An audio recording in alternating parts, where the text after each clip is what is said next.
S'il y a quelque chose qui n'est pas clair, s'il y a quelque chose qui demande une investigation, ou si un sentiment de manque, même une petite dissonance que vous ne comprenez pas avec les mots, mais que vous sentez néanmoins, comme une petite lourdeur, un petit désaccordage du corps. Soyez très sensible à ça. C'est le moment de partager. Le satsang, ça signifie donc se rassembler autour de la vérité. C'est un rassemblement autour de la vérité que nous sommes.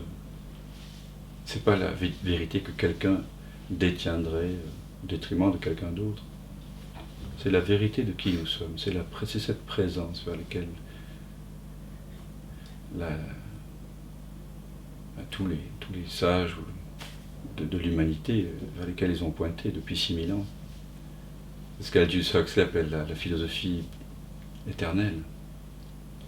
Donc ça pointe vers cette intemporelle présence, vers ce que vous êtes déjà. Et on pourrait dire que cette présence est comme un feu aussi. Donc plus vous allez apporter dans le feu du satsang les bûches de votre sentiment de séparation, et plus les flammes de la présence vont briller avec intensité. Alors Maëlle, bonsoir. J'ai remarqué l'autre jour, j'ai écouté sur YouTube une interview que tu as donnée dans une radio. Ben, avec Olivier Vinet qui est là ce soir avec moi, oui. Ouais, Elle parle de l'interview. et en fait, waouh, de suite, je décroche vraiment très très vite, quoi. Dans la dernière où je propose une investigation du soi, c'est ça ? Il y a eu 2 émissions. Ouais. On a commencé par une longue investigation du soi, est-ce que nous sommes le corps et le mental. Et bon, j'ai invité, avec l'accord d'Olivier, on va faire vraiment un satsang en radio. Et oui, alors, bien sûr que c'est apparemment plus facile lorsqu'on est guidé. Et c'est pour ça que les gens viennent en satsang. C'est pour ça que pendant un moment, on rencontre quelqu'un qui, momentanément, devient pour nous le miroir de l'un. L'un. L apostrophe grand U N. Moi aussi, j'ai rencontré une personne surtout qui, pour moi, pendant 18 ans, a reflété le 1, on va dire, voilà. Mais on peut trouver plusieurs personnes, on peut trouver des musiques qui reflètent le 1, on peut, en embrassant un arbre, trouver un parfait miroir. Les arbres sont des parfaits miroirs. Auprès d'un animal, voilà, auprès de plein de choses. Donc je dirais que va vers là où c'est facile pour toi. Si en ce moment c'est en écoutant Dan faire des méditations, participant au satsang, c'est comme ça. Puis petit à petit, tu vas trouver la force, l'audace, le courage de retourner l'attention vers toi-même lorsqu'il n'y a pas une voix qui t'accompagne. Ça va se faire progressivement. Il faut respecter les rythmes, tu vois. Vers la source de l'attention, oui. Mais j'y reste pas, quoi.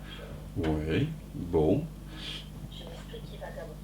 Oui, tu as l'esprit qui vagabonde, très bien. Mais quand Ramana Maharshi propose l'investigation du soi, dont tu as peut-être entendu parler, voilà. Et je présente aussi dans certaines vidéos cette investigation du soi, eh bien c'est très radical.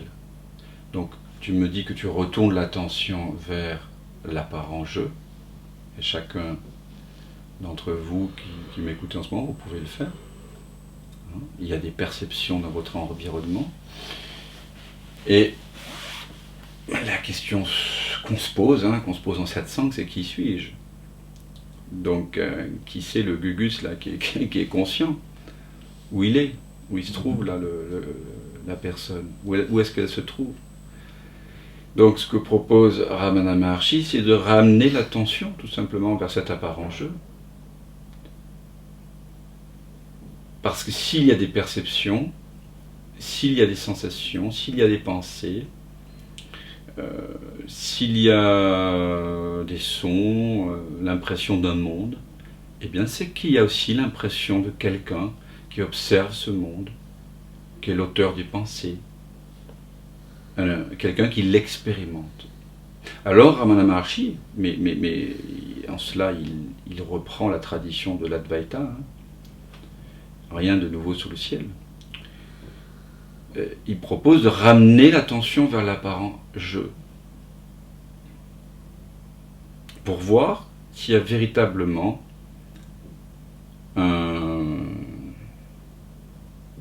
quelqu'un qui fait, quelqu'un qui pense, quelqu'un qui regarde, quelqu'un qui écoute, quelqu'un qui sait, quelqu'un qui croit, quelqu'un qui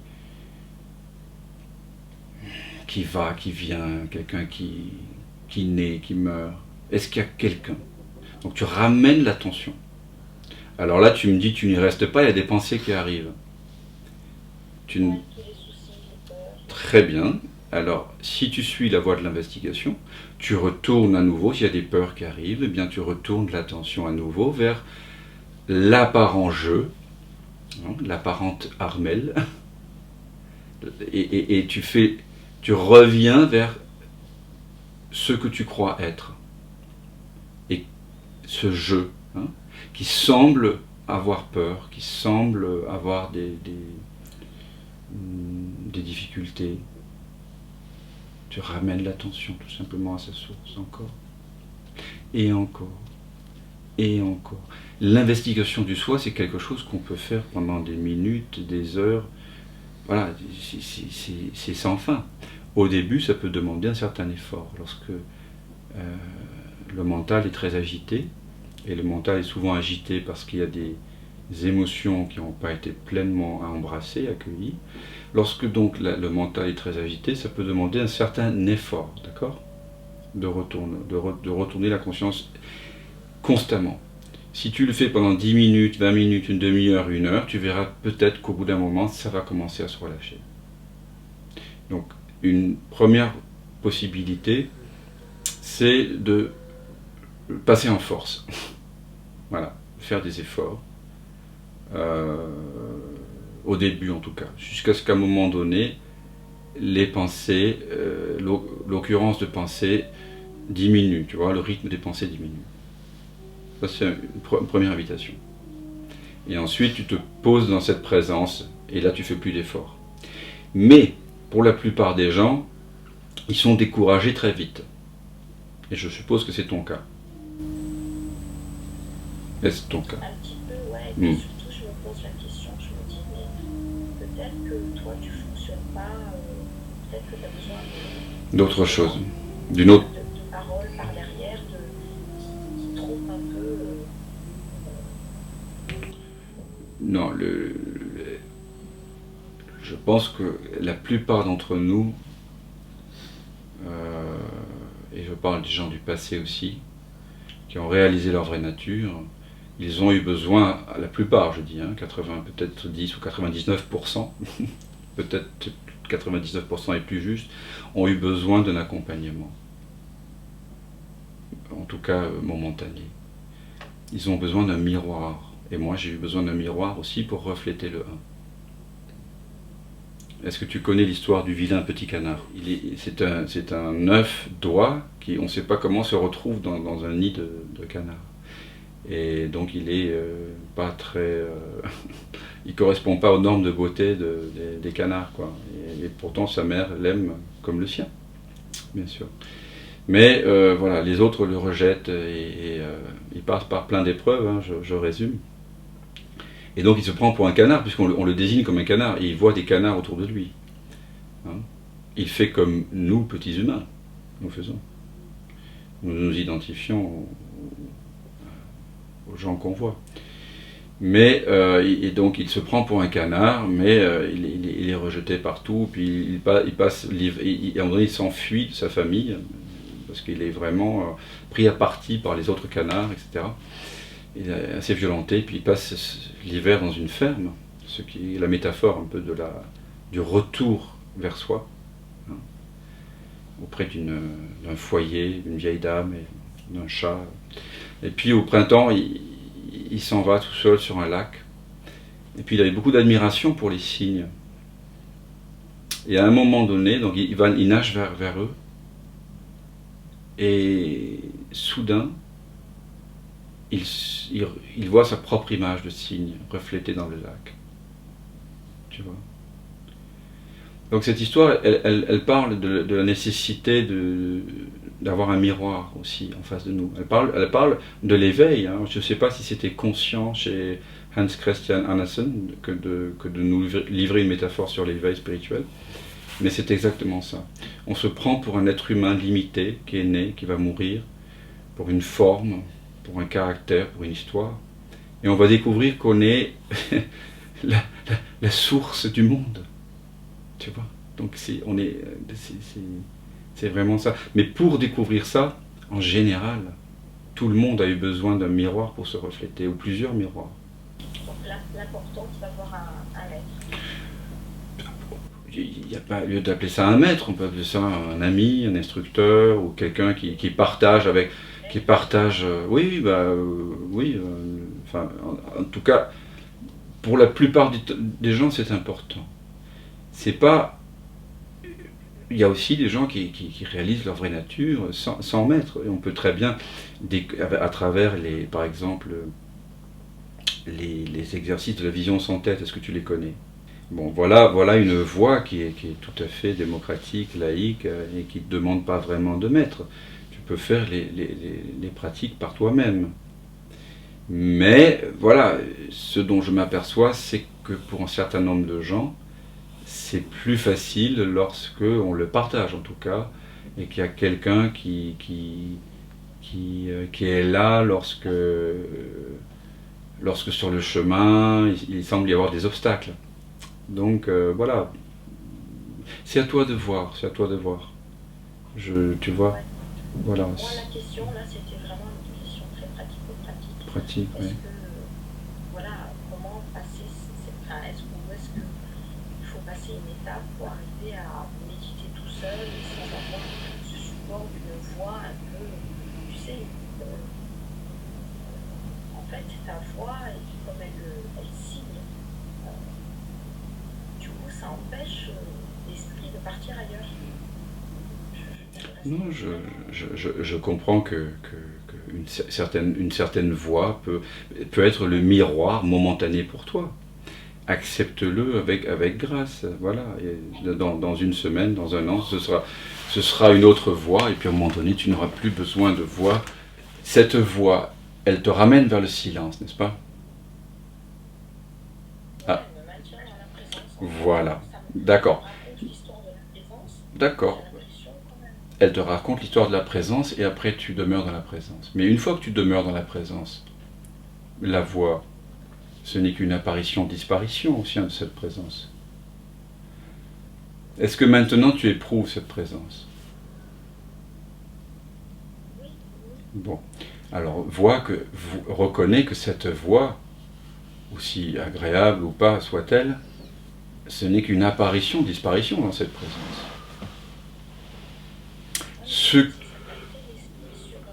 Oui, oui, mais là, bien sûr, mais là tu mets l'accent, si tu veux, Ramana Maharshi, que tu connais peut-être, grand maître de non-dualité dans l'Inde contemporaine, il disait, pour raviver le feu, il faut un bâton, d'accord? Tu sais, pour remuer les braises, pour rallumer le feu. Mais ensuite, on jette le bâton avec lequel on a remué les braises dans le feu.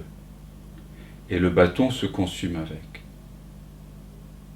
De la même façon, lorsque tu te blesses avec une écharde, tu peux utiliser une autre écharde pour enlever l'écharde qui te fait mal. On peut utiliser ici des concepts pour déconstruire d'autres concepts. J'utilise ma voix pour t'aider à déconstruire des voix automatiques qui sont là, qui sont à l'intérieur de toi. Mais ensuite, à la fois les voix qui sont à l'intérieur de toi et la voix de Dan sont perçues toutes deux comme étant des expressions transitoires dans ce silence qui maintenant est révélé. Non? Tu comprends? Donc à un moment donné, le silence que la voix de Dan ou X ou Y aura révélé, te paraîtra bien fade à côté du silence que ça te révèle. N'oublie pas, ne perds pas de vue l'essentiel. L'essentiel, c'est le silence. C'est toi qui es révélé par cette voix-là. La voix, ce n'est qu'un bâton dans le feu, tu vois, qui est en train de brûler avec les bûches. Tu vois ça? Ouais, je vois, mais ce que je vois, c'est que Mais alors tu dis je vois, mais ce que je vois. Donc tu vois, tu dis je vois, et là tu es avec le silence. Et tout de suite la pensée arrive, tu dis oh là là, il me faut la voix de Dan ou la voix de X. Et là tu dis mais. C'est deux perspectives complètement différentes dans une même phrase. Est-ce que tu le vois ça?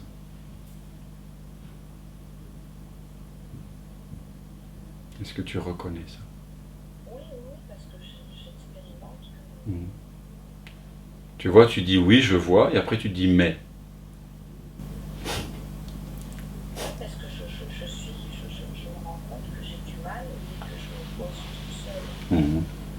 sans fond sonore, sans. Mmh. Ok. Il y a vraiment. Bon. Ça fait combien de temps que tu médites, Armel? Ça fait combien de temps que tu... Je sais pas, je pense que ça fait 1 an. Ah non. Et avant, tu ne méditais jamais, tu n'avais pas d'approche spirituelle, disons, d'accord. Donc c'est tout jeune pour toi, d'accord? C'est récent. Il y a des gens ici que ça fait 30 ans qu'ils sont en chemin. Je ne dis pas qu'il faut 30 ou 50 ans pour réaliser sa vraie nature. Je dis juste que prends du temps. Consacre le temps que tu as au non-temps, tu vois. Et si en ce moment, la voix de Dan, c'est ça qui t'y mène, eh bien, vas-y. Maintenant, j'ai une autre question à te poser. Parce que là, je t'ai invité à retourner l'attention. Et comme il y a pas mal d'agitation assez rapidement chez toi, lorsque tu es seul, tu as du mal à faire ça, n'est-ce pas? Tu as du mal à... En fait, je retourne assez facilement l'attention. D'accord? Tu retournes. Mais ça reste pas, c'est-à-dire que très vite. D'accord. Alors, simplement maintenant, on va faire autre chose, et chacun d'entre vous pourrait le faire également pour vous. On va prendre quelque chose que vous voulez arriver à faire. Par exemple, toi, tu voudrais demeurer dans la présence, d'accord? Ok? Ouais, rallonger le temps. Rallonger le temps. Donc, je vous invite chacun maintenant à penser à quelque chose que vous voudriez réaliser dans votre vie. S'il y a quelque chose, ainsi. Et pour toi, Armel, ce sera demeurer plus longuement, même, comme on dit, avec des guillemets, s'établir dans la présence. Vivre cette présence tout le temps, sans avoir besoin de support extérieur. Ce qui signifie en fait réaliser sa vraie nature en quelque sorte. C'est ça ton souhait. N'est-ce pas? Bon. Donc sans ce que ça fait, et vous sentez tout ce que ça fait, que de vouloir ce à quoi vous pensez maintenant que vous évoquez, et de ne pas pouvoir le réaliser. Sentez ce qui se passe, que vous voulez de tout votre cœur ce à quoi vous êtes en train de penser. Mais que ce n'est pas possible, ce n'est pas pour cette vie-ci, et que vous ne l'atteindrez jamais, vous ne réussirez jamais. Et restez avec ce sentiment de frustration. Sentez cette frustration maintenant dans le corps, dans la poitrine, dans le cœur, dans le bas-ventre, dans le ventre, dans la gorge, dans la mâchoire, dans les pommettes, dans le front, dans le dos, dans les bras, dans les épaules. Sentez que vous voulez de tout cœur ça, mais que vous ne pouvez pas. Et je ne vous invite pas à le penser, mais à le sentir, vibratoirement, sensoriellement, tactilement.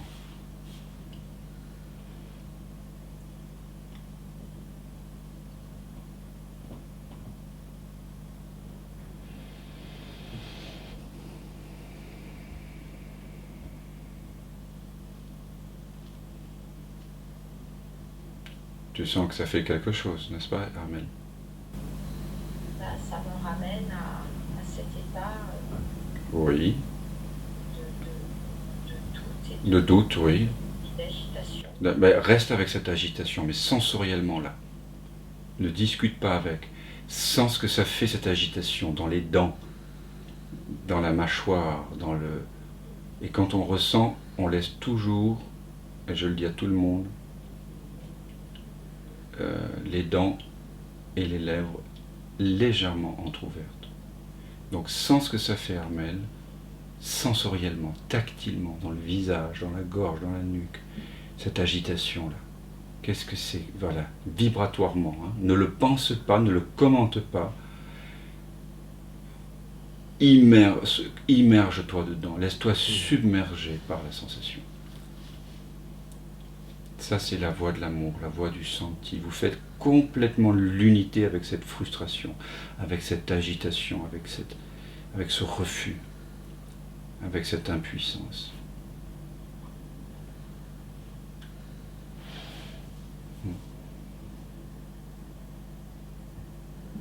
Donc tu fais l'unité avec cette sensation, cette tactile, vibratoire. Il n'y a rien à penser, rien à commenter. Tu savoures ce que ça fait que d'être cela, que d'être cette frustration. Tu fais l'expérience de cela. Tu es le sans forme qui prend la forme de l'agitation. Et tu la laisses vivre pleinement dans toutes les parties du corps.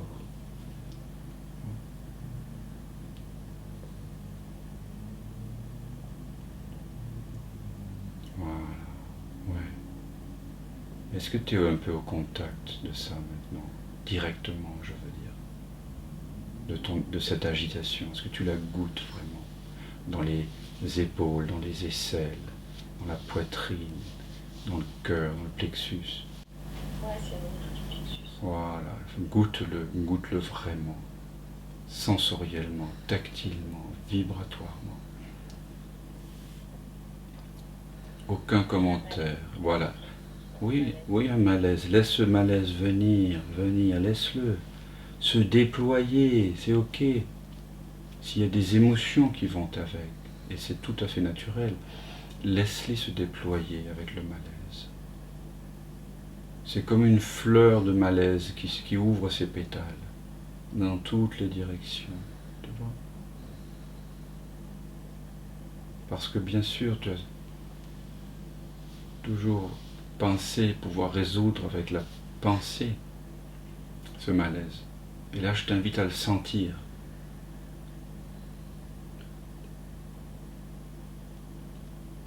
Et ce malaise, il vient de loin, très loin. Il a été engrammé dans toutes les cellules de ton corps. Donc, il faut le laisser vraiment exuder, tu vois, vraiment.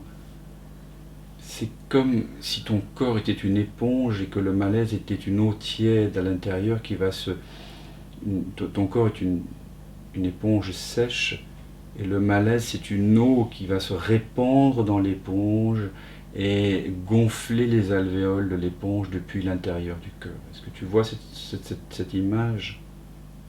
Voilà, tu te laisses gangrener par ce malaise. Et le malaise, c'est de l'eau qui finalement mouille l'éponge et fait se gonfler les alvéoles, là, dans la poitrine, dans le cœur, dans la région claviculaire, dans les épaules, dans la gorge, dans la mâchoire, dans les dents, dans les sinus, tu vois, les arcades sourcilières, le cerveau, le cuir chevelu. Ça va partout, jusque dans la paume des mains, le dos des doigts, les ongles, les genoux, les mollets, la plante des pieds. Tout est habité par cette expansion. Tu vois? Vraiment, vraiment, vraiment rester avec ça. Ça, c'est un art très, très, très, très rarement enseigné, ça, tu vois, parce que ça demande un temps très particulier. Donc qu'est-ce qui est présent maintenant pour toi? Est-ce que ce malaise s'est étendu dans toutes les directions? Oui, ça fait des vagues en fait. Ça fait des vagues, très bien. Et c'est très bien quand ça fait des vagues. Tu sais, on dit souvent, il ne faut pas faire de vagues. Tu vois ce que je veux dire? Il ne faut pas faire de vagues. Ça veut dire qu'il ne faut pas trop gêner les gens autour. Et quand ça fait des vagues, c'est la vie. La vie, c'est des vagues. Et l'émotion, c'est la vie. Cette émotion de malaise là que tu ressens, tout ne sera peut-être pas écouté là aujourd'hui, mais tu as déjà le pressentiment, par ce qu'on vient de faire, que c'est par là qu'il faut aller. Tu vois, écouter ce malaise, mais sensoriellement, pas la pensée, pas expliquer, pas commenter. Tu vas pas m'expliquer pourquoi, d'où il vient ce malaise. Ça n'aide en rien. Ce malaise, c'est quelque chose qui a besoin d'être écouté, d'être embrassé complètement, comme un enfant, comme un petit bébé. Tu le prends dans tes bras, tu dois le sentir, tu vois. Et c'est de l'amour en fait, c'est de l'écoute. Tu dois rien vouloir, juste l'écouter. Et là, il y a des vagues qui se passent. Tu vois ce que je veux dire? Ce déploiement-là, il peut être de plus en plus fort et il peut atteindre toutes les couches de ce malaise qui est là. Et c'est un travail comme ça qu'il faudrait faire, je pense, par rapport à... Quand on est sans cesse ramené et qu'on n'arrive pas à faire l'investigation du soi, qu'on n'arrive pas à retourner la conscience vers sa source et qu'on est sans cesse embêté par une agitation, moi je pense que le chemin, ce qu'il y a à faire, c'est plutôt d'embrasser la résistance. Est-ce que tu vois ce que je veux dire? Tu connais mes vidéos à ce propos? Les jets, je suis, oui, les jeux de révélation. C'est plutôt par là, il faut aller dans le senti, hein, pour toi je pense. Aller explorer sensoriellement, tactilement.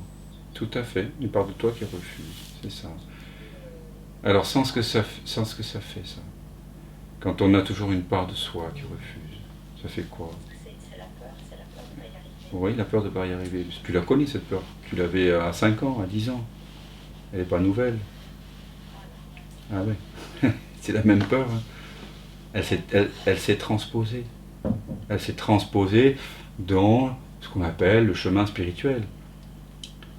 Mais la peur que tu avais de ne pas arriver à être aimé par tes parents, ou d'être apprécié, ou d'avoir de bonnes notes à l'école, d'être apprécié par tes amis, ou par ton amoureux, ou que sais-je, c'est la même peur. Ça te parle, ce que je dis là? Voilà. Donc, sans ce que ça fait quand on a peur de ne pas y arriver. Hein, sans ce que ça fait, ça. Là, ça fait venir des larmes en fait. Eh bien, tu laisses venir les larmes, c'est bien. Laisse-les venir. Maintenant, tu sens les larmes qui montent en général. Hein, c'est une sorte de montée énergétique. Hein, ventre, plexus, poitrine, cœur, gorge, mâchoire, pommette. Hein. Tu laisses cette émotion vibrer en toi, tout simplement comme un son. Voilà. Tu laisses cette émotion prendre possession du corps. Complètement. C'est comme une transe. Ça t'amène, laisse-toi amener par cette émotion. Est-ce que tu sens ce qui se passe quand tu te laisses faire? Ouais, c'est monter. Comme une vague, comme tout à l'heure. C'est du même ordre, c'est ça. Et petit à petit, plus tu accueilles tous tes refus, tu vois, plus tu vas te rendre disponible pour l'investigation du soi. Tu comprends comment on peut procéder?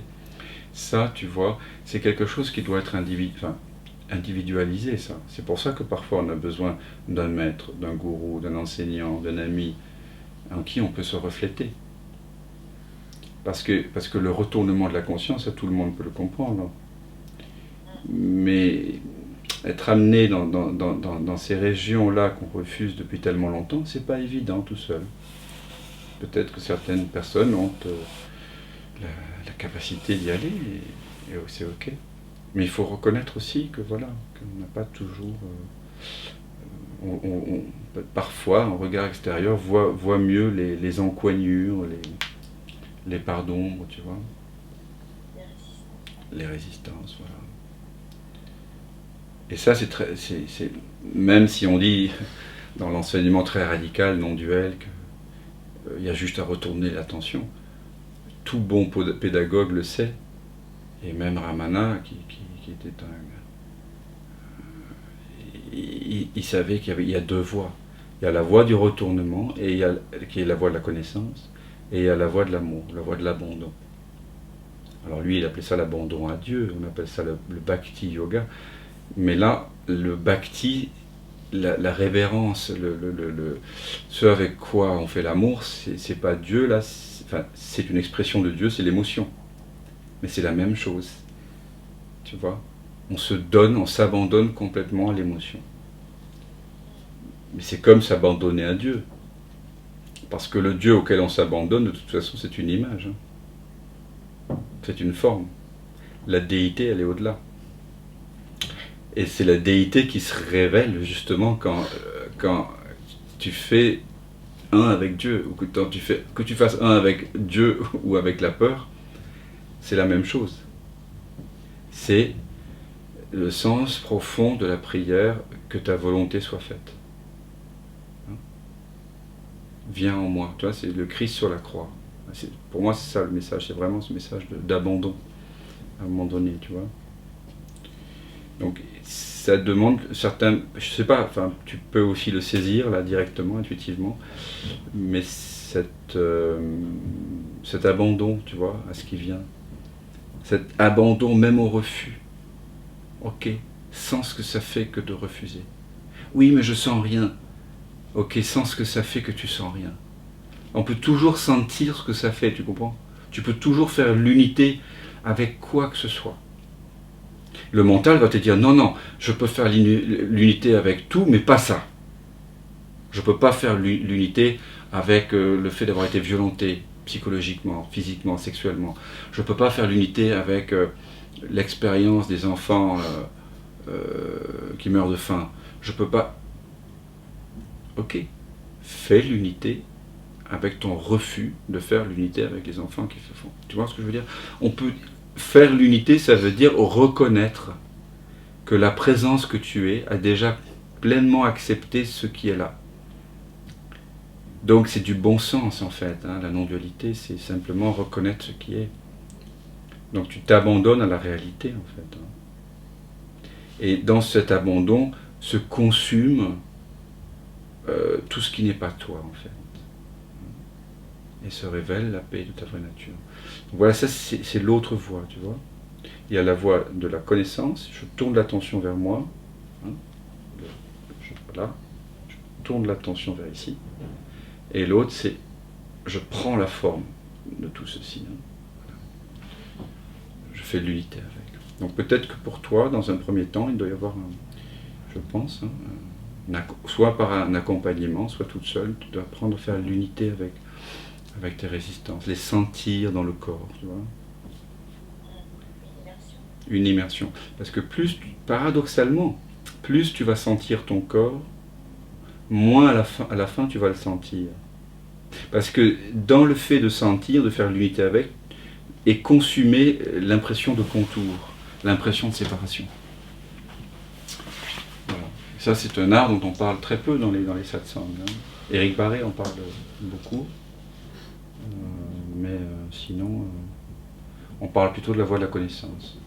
Et pour des gens qui ont des émotions ou qui n'ont pas embrassé des parties douloureuses de leur passé, souvent c'est ce qui empêche le retournement de se faire. Tu vois. Parce que peut-être que le mental se dit, voilà, tant que je ne me suis pas occupé pleinement de cette histoire, si, je ne pourrai pas me retourner. Alors, c'est un subterfuge. Mais ce subterfuge peut être tellement résistant qu'il vaut mieux à un moment donné peut-être embrasser la résistance que de continuer à retourner l'attention, tu vois. Est-ce que tu comprends cette subtilité? Ouais. Voilà. Voilà, mais écoute. Accueillir. Accueillir veut dire sentir, hein. Attention au mot accueil, parce que c'est un mot dangereux, parce que parfois on n'a pas envie d'accueillir. Ok? Voilà. Mais sans ce que ça fait que tu ne veux pas accueillir. Donc dans toute la subtilité de l'accueil, c'est d'accueillir ce qui est là. C'est d'accueillir même le non-accueil. On accueille toujours la dernière couche. Tu vois? Là, il y a la couche de l'expérience que j'ai vécue. Là, on m'a humilié à 7 ans. Mais par-dessus, hop, je ne veux pas le voir. Donc ce qu'il faut ressentir, c'est pas la mémoire de l'humiliation à 7 ans, c'est faire l'unité avec le refus. Et le refus, la couche qui vient, la dernière couche qui vient, elle s'exprime sensoriellement, tactilement, vibratoirement dans ton corps. Hein? Et c'est toujours une émotion qui cherche à s'étendre dans toutes les directions. Et qui est expérimentée tant qu'elle n'est pas vécue pleinement comme une contraction parce qu'il y a des pensées dessus. Il y a des pensées de refus dessus. Donc au lieu de refuser de sentir le refus, l'invitation c'est de sentir le refus justement, tu vois. C'est ok, tout est ok. On a commencé par une méditation comme ça où simplement il s'agissait de reconnaître ce qu'elle a. Tu vois cette voie-là? Et ensuite, lorsque tout a été reconnu, enfin en tout cas qu'il y a une pacification du ventre, de la poitrine, de la gorge, à ce moment-là, les pensées sont moins alarmantes, moins agitées. Et à ce moment-là, il est plus facile de les ramener tout simplement vers le silence. Parce que tu as pris soin de ce qui est là et ce qui a de l'importance pour toi, le corps. Tu as pris soin des émotions. Tu as pris soin de... Tu les as écoutées, tu les as embrassées, tu les as vécues pleinement. Ça, c'est très important. Merci. Merci à toi, Ramel. Merci.